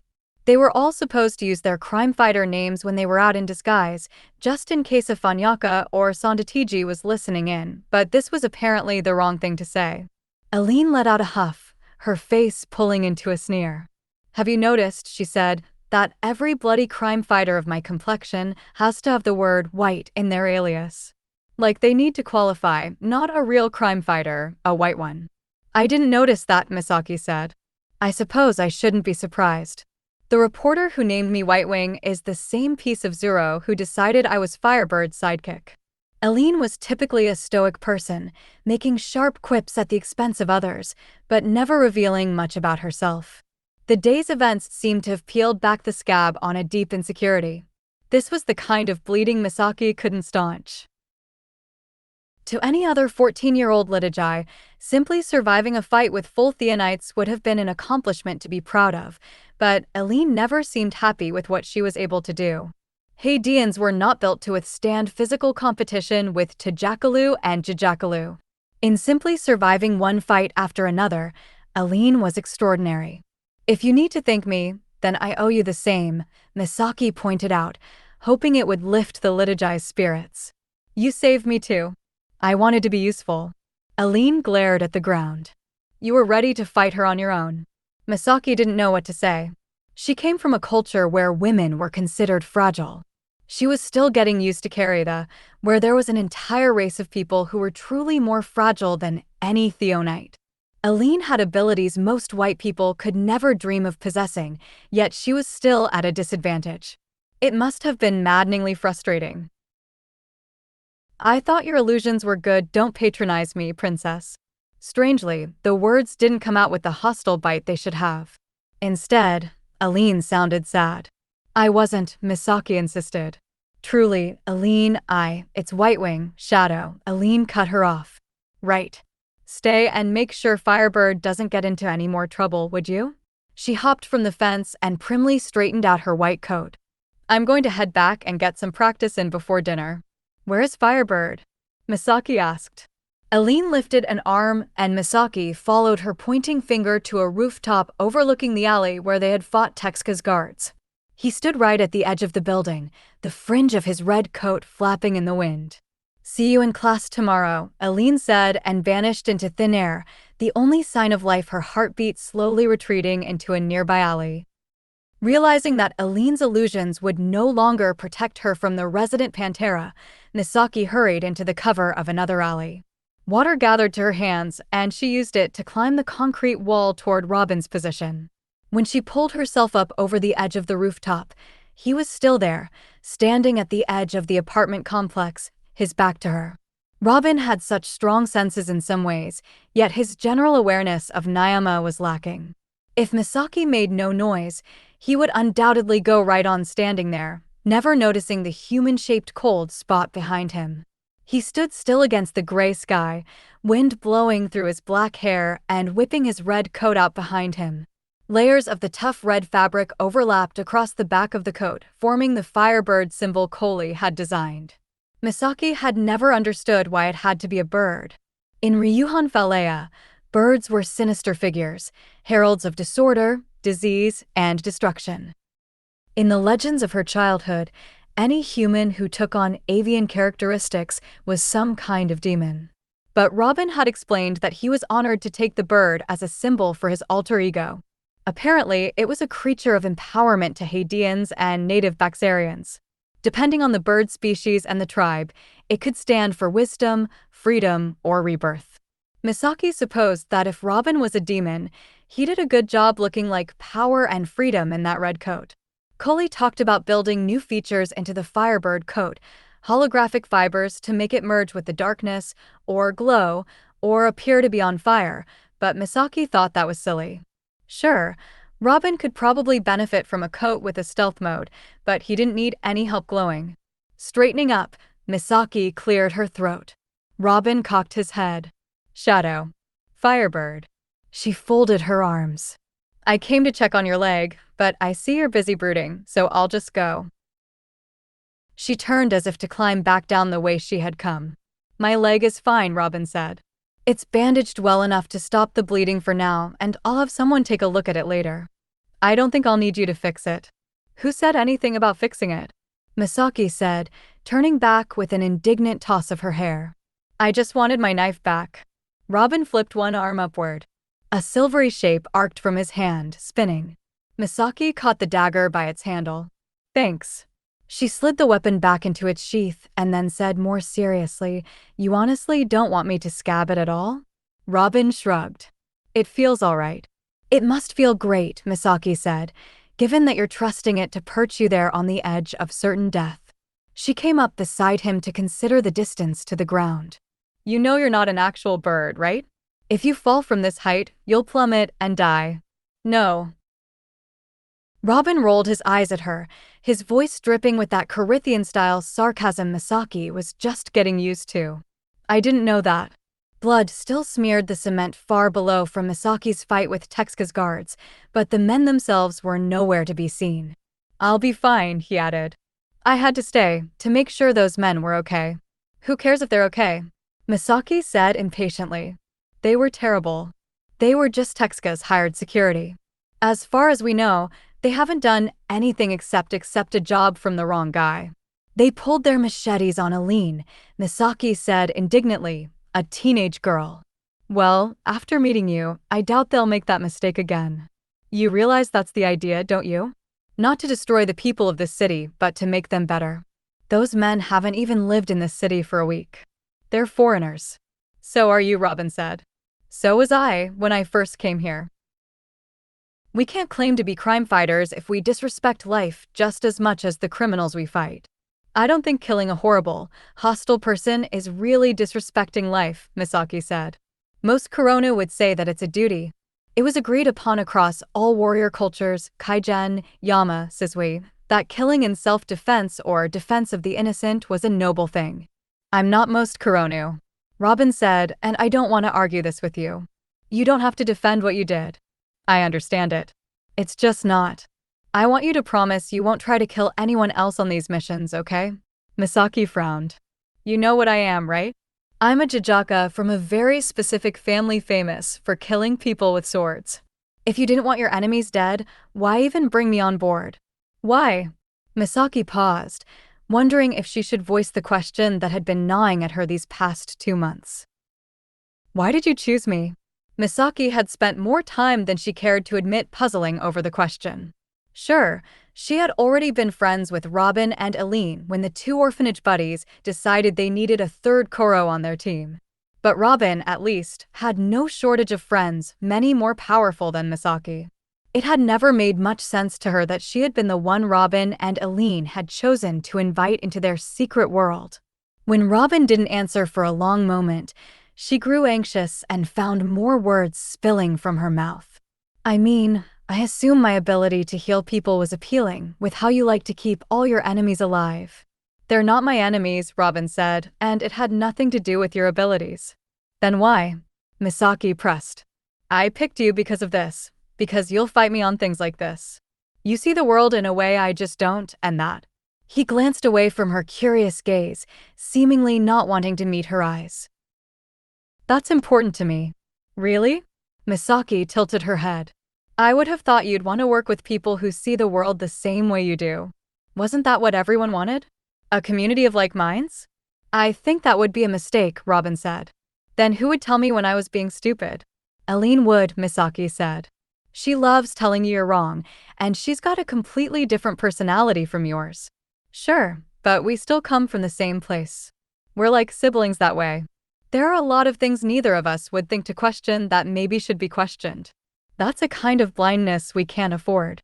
I don't think it would be hard to find someone willing to question what you're doing, Misaki said in amusement. Yes, but not someone like you. A lot of people would argue with me just to make themselves feel better or smarter or nobler. You don't do that. You're a good person. Surprise struck Misaki silent. That surprise was quickly followed by an uncomfortable pang of guilt, and she let out a sigh. Listen. I'm sorry I took a shot at Tetsuka's back, okay? She said grudgingly. You're right. It wasn't noble. Her father would have been ashamed. You were supposed to look a fighter in the eyes when you killed him. Everyone knew that. Misaki, I honestly don't care if you attack people from behind, or above, or jump out of storm drains at them, Robin said, surprising her again. Street fighting is always messy and full of cheating. So, Misaki said, confused, what is the problem then? Robin let out an exasperated sigh. You couldn't have gone for his knees? The back is a bigger target, she said defensively. Those ice spears are hard to aim over any distance. Look, I understand that you would rather not kill anyone, but if it's a choice between killing a dangerous criminal and letting him get away, then he gets away, Robin said firmly. So, you care that everyone lives, but you don't care whether you fight clean? Misaki asked, confused. I guess I always had a childish concept of a clean fight. Robin crossed his arms. To me, a clean fight is one that leaves the world cleaner than it was, not bloodier. Misaki didn't mean to laugh. Robin seemed so earnest, but she couldn't help it. That's not just childish, you idiot. It's insane. And yet so sweet. So Robin. It doesn't even make any sense. What do you mean? What if you let someone go and they're not just a shady one-off killer like Yaltekska? What if it's a serial killer or a crazy person or someone in the middle of carrying out a vendetta? What if letting them go puts other people in danger? Then I'll take responsibility for that, Robin said resolutely. I won't sleep until they're caught. And you think that's going to work? It has to. Misaki studied her friend for a moment. Robin. Firebird. People die, she said. From what I hear of this place, people die here all the time. Why is this little handful of lives so important to you? Because no one is looking out for them. You ever think that might be because they're not worth it? Robin turned to her sharply, coal eyes flashing. Look down there. He pointed to the few smears of blood on the pavement where Misaki had taken down Tekska's guards earlier. Do you know how those men got out of this alley? Well, you sent up a flare. I know the police didn't call in an ambulance, but I figured someone would. Though now that she thought about it, she hadn't heard any sirens. Robin shook his head. There's an add-and-run oasis near here. Oasis. Misaki knew she had heard the Carithian term before, but had never been entirely sure what it meant. Neutral ground, Robin said. A safe haven recognized by all of the major gangs. You don't attack a person sheltering an oasis. It's against street code. I didn't know there were any codes of honor here, Misaki admitted. None that are recognized by the government. Everyone in this part of town has been oppressed or abandoned by Theonite powers the rest of the world depends on, but they don't give up. Instead, they've made a life and a culture here for themselves. It's not perfect, but it's worth protecting, even if the ruling Theonites and the politicians and the police have all decided otherwise. If the people here are honestly trying, then how come this place is such a mess? Misaki challenged. How come they're still so poor and uneducated? Well, consider that at about half of North End is populated by native Baxarians. They were doing fine until the Yamenka colonizers showed up and killed a third of them, enslaved another third, and forced the last third into Falika marriages. Right. The Jaisliwa back in Ishihama had always told Misaki that the natives of Iberia and Kerry had been thankful to intermarry with the more powerful Yamenkalu. She had quickly gathered from the native Baxarians she had met in Kerry that this was far from the truth. It seemed that not everyone in the world considered a strong bloodline to be a good trade for their autonomy. The Adans are at even more of a disadvantage, Robin continued. They were brought here as slaves to farm all that land the Yamenkalu stole from the natives, but when they were emancipated, they weren't given any property of their own. Some of the native Baxarians can at least compete with the Kelendugika physically, but the Adans don't even have that. It's easy to judge when you inherit property and an important name and amazing powers from your parents. Robin's voice had grown heated. How easy do you think it is to build a life out of nothing? You're not just talking about the Adans and the native Carithians, Misaki said quietly. You're talking about yourself. Having come to Kerry as a refugee with nothing to his name, it was no wonder he identified so strongly with these people. What? Robin looked surprised. No. I mean, I'm way luckier than most North Enders. Sure, Aline and I were refugees in these slums, but not many Livingston orphans have powers good enough to get them accepted into a Theonite academy. It's not your powers that make you special, Misaki said, either of you. Her father always said there were things you couldn't train into a fighter: spirit, courage, the ability to be something bigger than oneself. Robin wasn't like the hundreds of Kuronu who claimed bravery and selflessness. He would honestly die to protect the dirtiest beggar in this slum. It was ridiculous, it was beautiful, and it sent a terrible anxiety clawing through Misaki. It was like Robin said, street fighting was messy and full of cheating. He might claim that gangs of North End kept to a code of honor, but Misaki was fairly sure there were no codes to protect an honest boy like him. She felt sick, standing there, thinking about all the ways the monsters of these alleys could take advantage of Robin's kindness, all the things they could do to him. It wasn't a question of whether or not he was going to die. It was a question of whether he would die quickly, with all his spirit intact, or slowly, after the evils of the world had ripped and beaten every shred of optimism out of him. Robin was a strong fighter, but she knew better than anyone that it only took one decisively placed needle to fell a giant. There were some fights you could only win by being more ruthless than your opponent. One moment of hesitation or gentleness against a truly dangerous opponent would cost Robin his life. That light would go out. The thought created a frantic, irrepressible panic in Misaki. "But you would kill," she said, and it came out as a plea, a demand, if you really, really had to. "No. Not even a serial murderer? A rapist? What about that witch doctor we keep hearing about who feeds his enemies to wild animals?" Robin shook his head. "That's not for me to do. The world doesn't need another powerful Theonite trying to force his idea of justice on a city of Addons. That's not what I'm going to be." "And what about to save your own life?" she demanded. "If it comes down to your life or your enemies, I'll find a way to stop them without any death." "But if you can't," she pressed. "If they're too strong, if there's no other way, will you kill them?" "No," Robin answered without hesitation. "Look, Livingston's first crime fighters killed people, and they all died violent deaths before their time." "Oh, good," Misaki said, employing her newly discovered Corinthian sarcasm to mask her distress. "That's very reassuring. My point is that trying to stab criminals before they stab you isn't necessarily a good strategy." "That's the dumbest thing I've ever heard," Misaki snapped, "and you've already said a lot of dumb things today." She didn't know how it worked with Livingston Street fighters, but every swordsman knew that landing the first strike was crucial. "I'm just trying to make things better." "You're an idiot." Robin shrugged. "My brother's been saying exactly that since we were little. It's never changed my mind."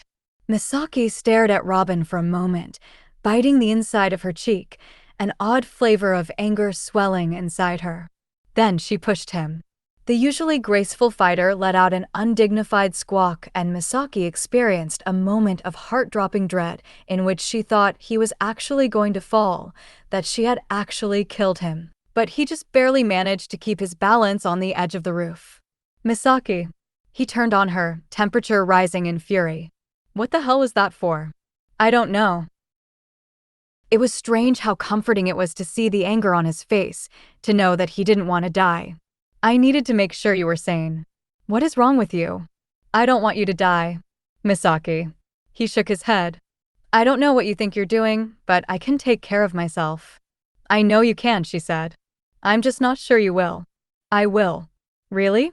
So how many times could you have taken down Yael Texka today before he had a machete to your neck? How many times are you going to put your own life in danger to save a criminal who doesn't deserve it?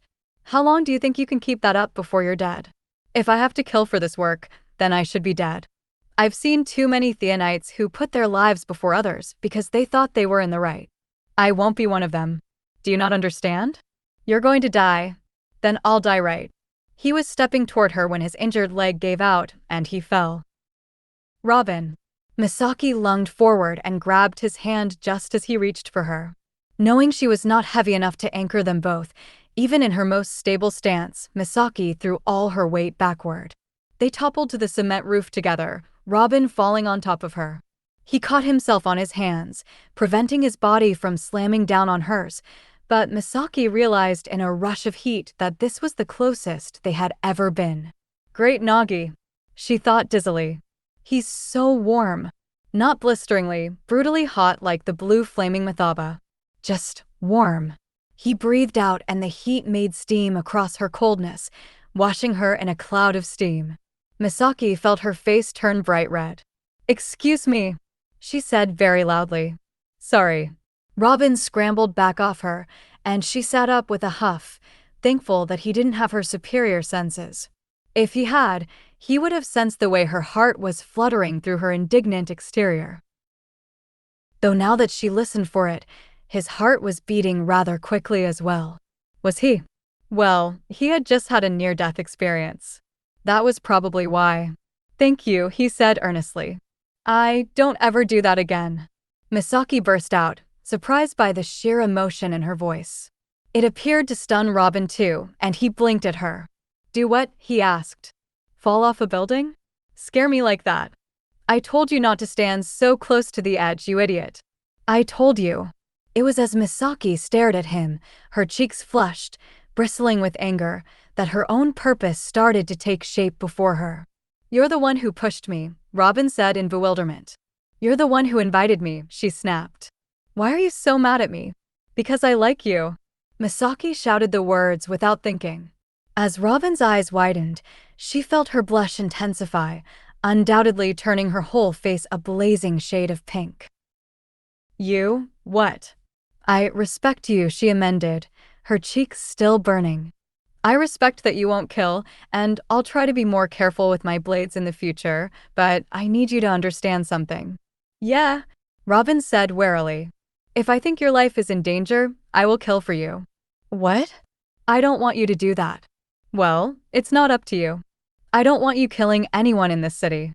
Then you'd better keep yourself out of mortal danger, Misaki said. What? It's pretty simple, Misaki said, drawing herself up to stand over Robin. You want to keep your precious murderers and drug dealers safe. Don't let them kill you. All I'm asking is that you keep yourself alive. You can do that, can't you? Robin sighed, putting a hand to his face. Only you could turn an offer for help into a threat. Just promise me you'll be more careful with your own life. This is weird. Promise me. Okay. I promise I'll do my best. The next morning, Misaki woke early and went to see Koli Kuruma in the Fieldstone Tower.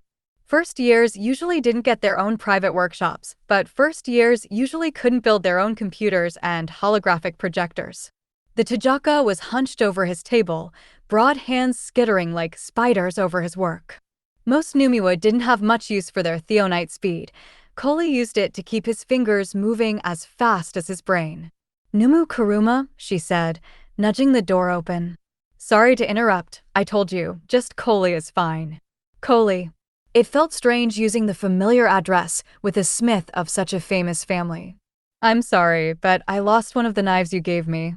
Do you know how long my Kumbia friends took forging those?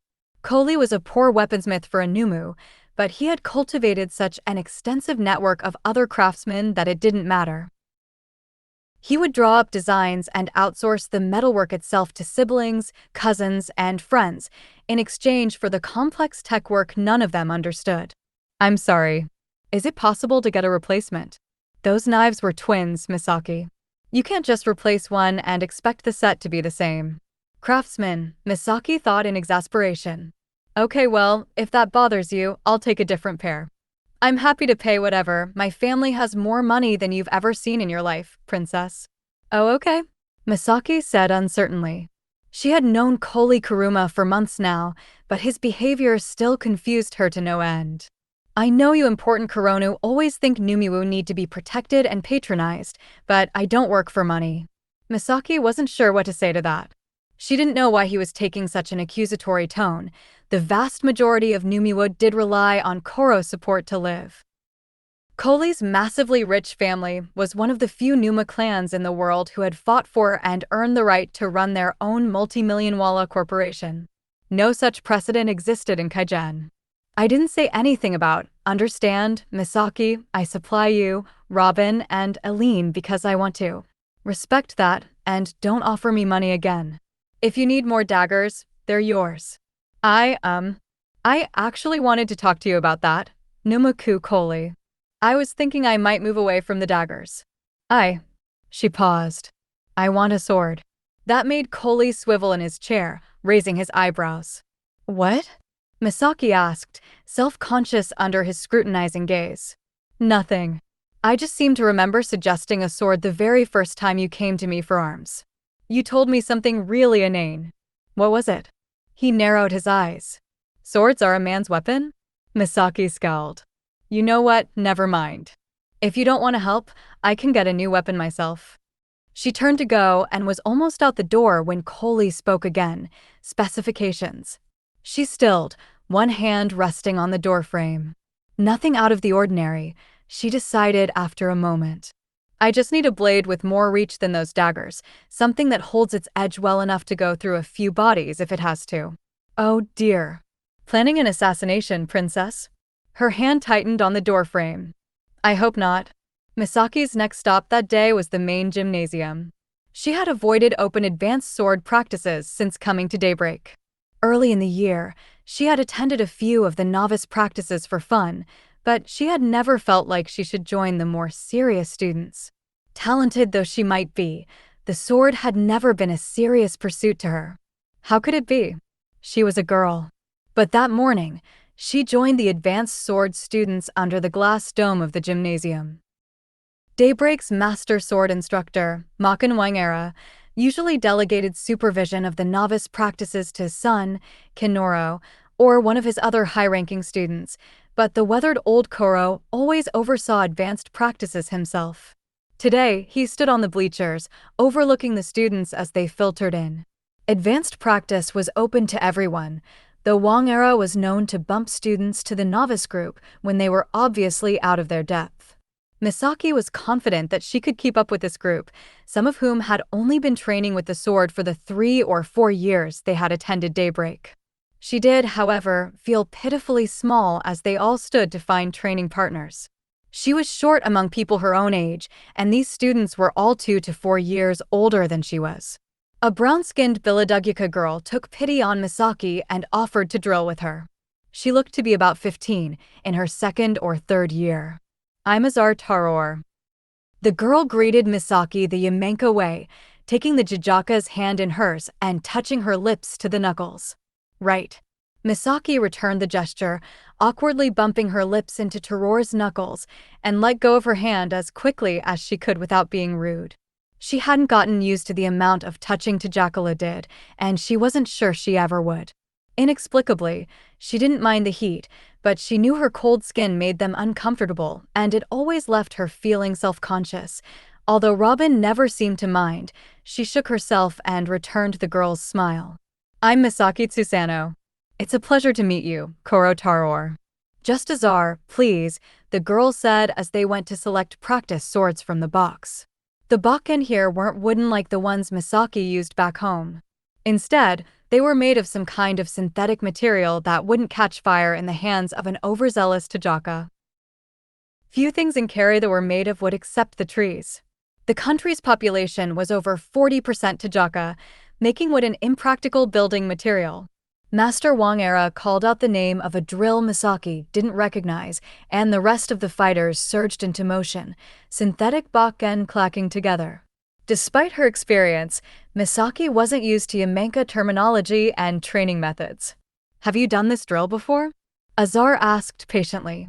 No, Misaki said, watching closely as the pair of students next to them ran through the set of moves once, twice, 3 times. Awa, I can walk you through it. That's okay. Misaki's eyes followed the other 2 students through the sequence a 4th time. I've got it. What? I've got it. Please, come at me, Koro Azar. The first time Azar attacked, she did so gently, as if worried she might break Misaki if she hit too hard. Misaki was used to that, but Azar picked up her speed and power as soon as she saw Misaki in motion. Where did you come from? Azar asked when Master Wang called a break between drills. I'm from Shirajima, Kaigen. Why haven't I seen you at these practices before? Misaki shrugged, not really wanting to explain. Other girls at Daybreak tended to react with revulsion to the idea of growing up to become a housewife. A deep, restless part of Misaki was relieved to be in a place where her viciousness was an expectation, not a surprise. Another, equally deep part of her felt a need to defend her culture from these outsiders who clearly didn't understand it. Who taught you? Azar asked. My father. Oh, is he a military man? No. It was an understandable assumption. In most countries, the most skilled fighters all joined the military. The Kaigenese Empire mainly conscripted from their core provinces, leaving the Koro houses of Shirajima and other provinces to arm and train their own. Azar clearly had more questions, but Master Wang called them back to their lines. The second drill was more difficult, and Misaki felt herself coming awake. Azar was good enough to keep Misaki engaged, though her stances were on the narrow side, and she carried too much tension in her shoulders. Misaki didn't say that, of course. Azar was an upperclassman. It didn't feel appropriate. As they moved into more advanced drills, Azar started to grasp Misaki's skill level. "Great Falik," she exclaimed. "I've never seen anyone shift stances so fast." "I'm little." Misaki shrugged off the compliment. Low center of gravity. Unlike some Kuronu, Azar's knee-jerk reaction to Misaki's skill was not to get defensive and competitive. She seemed excited. "Next time you should drill with Kinoro or one of the fourth-year students," she said when Master Wang called an end to the drills, "someone closer to your level." Misaki had caught glimpses of Kinoro Wang training and knew that Azar was being generous in suggesting that she was anywhere near his level. That, or she just didn't understand the difference between a competent fighter and a prodigy. After another short break, Master Wang had the students gather around one of the fighting circles marked on the gymnasium floor. "What's happening now?" Misaki whispered to Azar. "Didn't you know? Advanced practice always ends with matches. Everyone fights at least once." "Oh," Misaki said in surprise. "Fun." Azar made a face. "Sometimes," she said. "Sometimes, it's scary." Master Wang clapped his hands together, calling the group to attention, and the conversation trailed off. "That's enough of a break, kids." The sword master never spoke loudly. He didn't have to. He was the sort of person everyone leaned forward to hear. "Time for some fights. Do you want me to referee a second ring, Baba?" Kinoro offered. "No. I'm going to referee to start off," Master Wang said, "and as far as fighters." He rubbed his hands together, turning to survey the students around the circle. "You." He pointed to Misaki, and she straightened in surprise. "New kid. Are you familiar with point matches?" Misaki grimaced inwardly. She was familiar with the international style of scoring sword sparring. She just didn't think very much of it. To Jackalo really seemed to like miserable, protracted struggles that pushed both fighters to their physical limits and provided a lot of opportunity for creativity and showing off. In sword matches, this manifested in a ridiculous point system that allowed combatants with practice swords to fight far past the point they would both have died in a fight with real weapons. The first would-be lethal strike was worth 5 points. Every would-be lethal strike after that was worth 2, while any hit that would have drawn blood but not been lethal was only worth 1 point. The referee simply called out points as he saw them, with no breaks. While it did give that valuable 5-point credit to the first killing blow, it was woefully unrealistic. Misaki suspected it was this very approach to combat that had allowed Robin to delude himself into thinking he could get into fights with half a dozen criminals each week without dying. Any Shirajima swordsman worth his steel knew that a Real fighter was one who could fell his opponent in a single cut. Then again, continuous point fighting might benefit Misaki if she planned to go through North End, Livingston slicing and nicking criminals without killing them. Well, Master Wang prompted, and Misaki realized she had been staring at him dumbly for a moment. "Why yes, Kuroba," she said in a small voice. "I'm familiar with point matches." "Excellent. Since it's your first time with us, you get first pick." "What?" "Pick anyone here to fight." Misaki scanned the group, weighing her options. She didn't know any of them. She steeled herself and drew her shoulders back before naming her opponent. Kinoro Wang. The gymnasium went silent. It was brash, arrogant, and not at all the sort of thing Misaki usually did, but she needed to become something more than just Misaki if she was going to fulfill her promise. A middle-of-the-pack sword fighter was not going to be able to protect Robin. Master Wang was looking at her with new interest as murmurs broke out among the other students.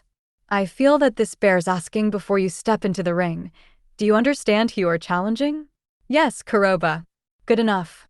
Wang nodded for his son to step into the circle, but Kinoro hesitated. His gaze flicked from his father to Misaki, back to his father. "Are you sure, Baba?" he said. "Yes," the sword master said shortly. "Take your positions." The younger Wang still hesitated. "Are you sure?" he asked Misaki. Wang was 16, 2 years older than Misaki, with typically Suzui dark skin and a mess of black braids that he pulled back with a hair tie when he fought. He was built like a jungle cat, long limbs thin but rippling with muscle. "Don't be rude, Kinoro," Master Wang scolded. "She said she wants a fight. Show the girl some respect." Relenting, Kinoro stepped into the ring and Misaki took up her position opposite him. The surrounding students let out cries and clapped their hands. These non-Kaigenese had an infuriating habit of whooping and stomping and making all sorts of distracting noise while fighters were engaged in combat. As far as they were concerned, they were being helpful. They had this bizarre notion that praise and song could lend a person power. Much of a Yamenka Jasli's job seemed to consist of following Kuronu around, talking them up and singing of their accomplishments. Misaki had never understood how a song was supposed to make a person strong. Power was born into a person and lived in the wordless depths of their soul. The strength of a bloodline wasn't something you sang about, it was something the holder knew and others witnessed. Kaigenese Corona rarely had Jasliwa follow them around. Real power needed no words. It spoke for itself. She bowed automatically, hands at her sides, Bakken resting in a reverse grip against the back of her right arm. The bow wasn't part of fighting ritual here, but it felt wrong to begin a match any other way. Kinoro returned the bow smoothly, as any Kaigenese swordsman would, and Misaki remembered that the Wangaras were famous for training in different styles across the world, from Suzui to Ranga to Biladugu. This boy had almost certainly trained with Kaigenese like her before. He would know her tricks, but she was unfamiliar with his. "Assume your stances," Master Wang said. As Misaki raised her Bakken to midguard in the standard ready position her father had taught her, Kinoro dropped into a strange, cat-like stance she didn't recognize. Letting out a slow breath, she tried to see him as a criminal. She had to stop him from hurting Robin. She had to fight. Kinoro exploded forward as if shot from a cannon. His Bakken slid across Misaki's middle before she could even start to defend. Master Wang called out 5 points, Kinoro. And the end of the fight, Misaki thought with a sick feeling in her gut that had nothing to do with the practice sword that had just thumped into it. But these were Tajaka rules and the fight went on. Misaki tried to return the favor, slashing her own Bakken at Kinoro's neck, but he sprang back so fast that he was out of range by the time the weapon swung through. She was in the process of flipping the blade around for a second cut when he hit her again, this time in the leg. 1 point, Kinoro. The Swordmaster's son had every possible physical advantage over Misaki: size, strength, speed, flexibility, and the most infuriating thing was that he didn't need any of them. His skill so far outstripped her own that he probably would have been able to trounce her with any number of physical handicaps. Each feint was perfectly placed to trip her up, each strike impeccably placed. His footwork was so inscrutably tricky that at times, he seemed to be teleporting from one side of Misaki to another. As soon as she thought she had him with a cut, he was suddenly gone only to reappear half a heartbeat later and score a point as her blade swung wide, exposing her center. He didn't hit her hard, but each stroke of his Bakken left her feeling shaken. The students on the sidelines were stomping and shouting so loudly she could barely think, and he was so fast she thought as he flashed through her guard again to strike her shoulder. It's not just speed. It's foresight. Kinoro Wang moved with perfect timing, forecasting her every movement and striking in the split dinma she was vulnerable. She just had to be less predictable, trip him up. The next time she advanced, she made the same decisive slice toward his neck she had attempted several times now. He evaded as she knew he would, falling back just far enough to be out of her swing radius, but still close enough that a powerful launch off his back leg would shoot him back in for an attack. However, instead of facing him as he sprang forward, she spun, letting the momentum of her follow-through carry her into another, downward slice in the same direction as the first. A surprised Kinoro only avoided a blow to the head by inexplicably changing directions mid-stride. There was a smack as Misaki's Bakken caught one of his braids, and an appreciative roar swelled from the fringes of the circle. Apparently, even an almost point against Kenoro was cause enough for them to celebrate. Not for Misaki. She had to do better. She had always been a quick learner, but this Kenoro-Wang era, it seemed, learned even faster. The second time she tried to feint into a spin, he responded by dropping into a spin of his own, sweeping a leg around to take Misaki's feet out from under her. Her immediate impulse was to tuck and roll out of the fall, but Kenoro had somehow hooked her ankle with his toes, making that impossible.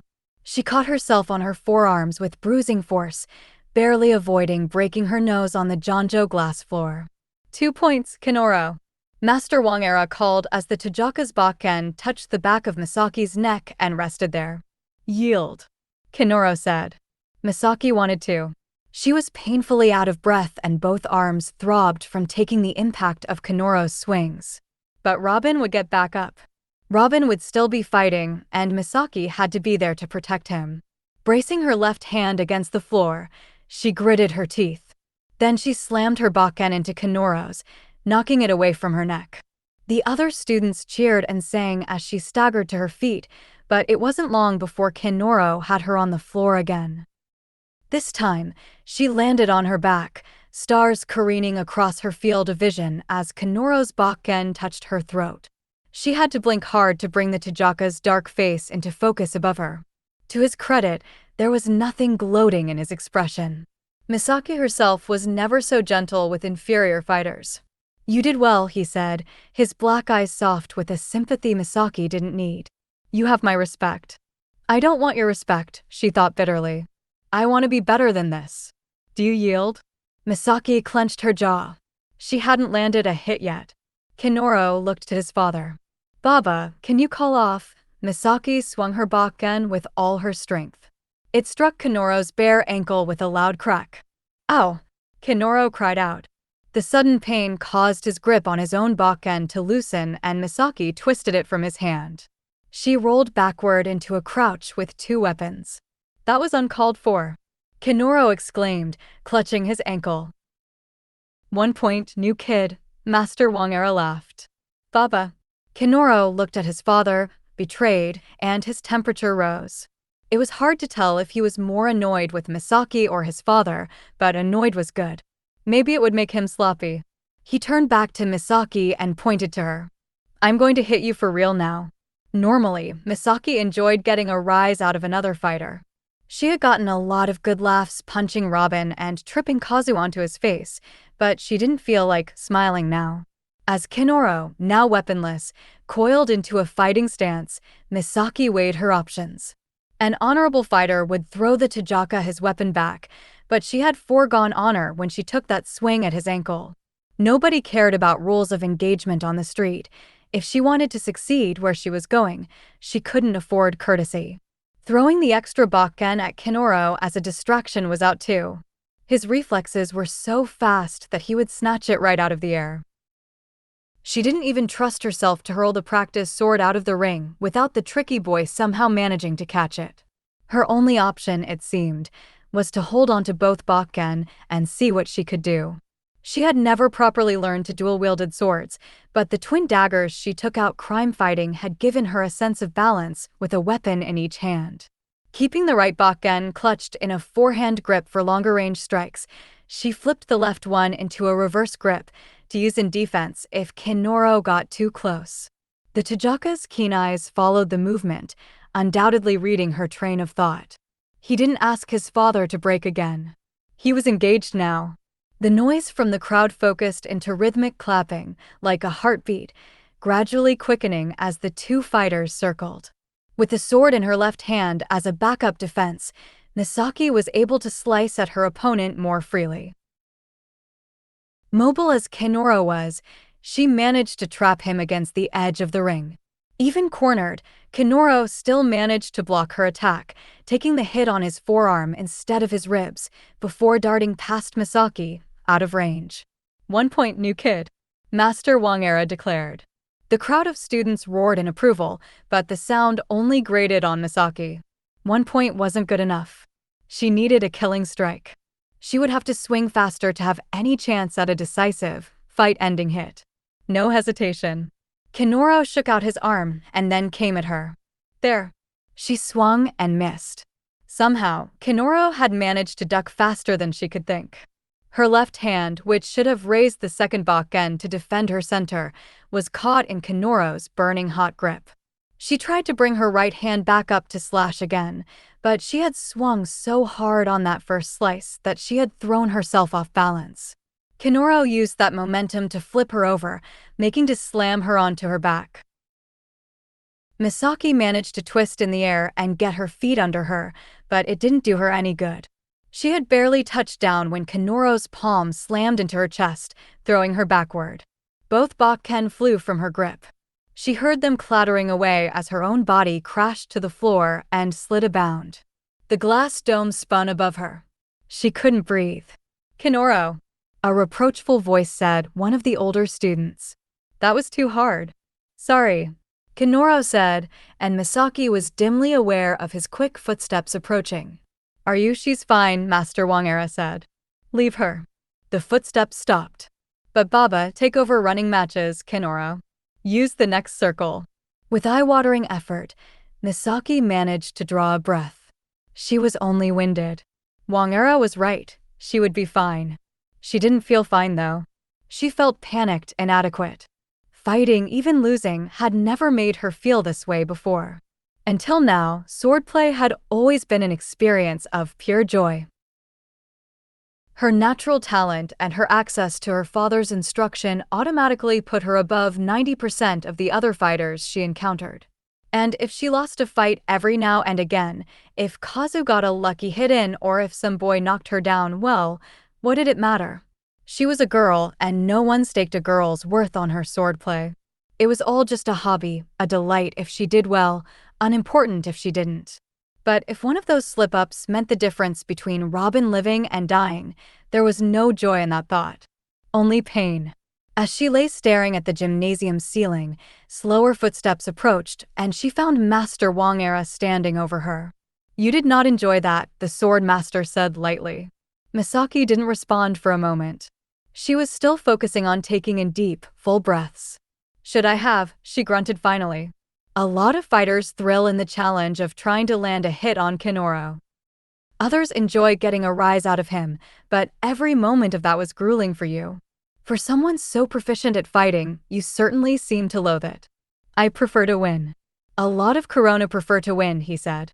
Most of those aren't stupid enough to challenge my son to single combat. Misaki just lay still, breathing slowly. Get up.